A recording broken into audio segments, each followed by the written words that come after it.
Alright, yo, just checked out the latest Netflix horror courtesy of visionary, legendary filmmaker Guillermo del Toro. Now, Frankenstein, good old Frankenstein, an adaptation Del Toro has been trying to adapt for over 20 years now. And finally, he got the opportunity, and I would be damned if he did not do the same for more Universal monsters, knowing his vision.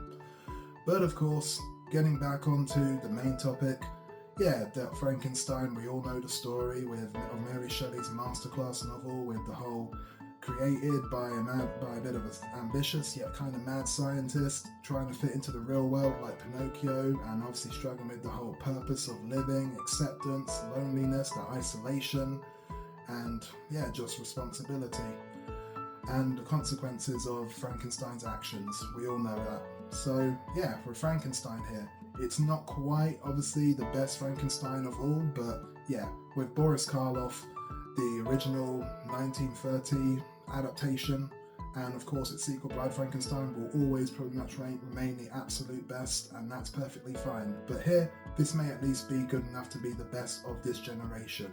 Enough said.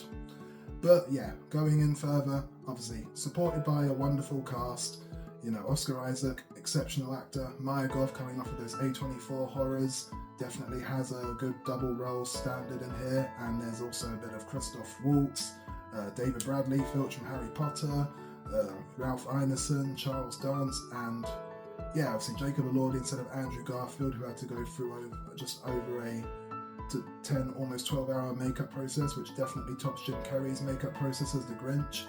Poor him, but obviously it paid off in the end, and he absolutely established a wonderful performance, as had everyone else. And yeah, Del Toro is definitely not one who fucks about when it comes to the work, heart and soul work he puts into it. He puts a lot of commitment into this 2.5-hour runtime film.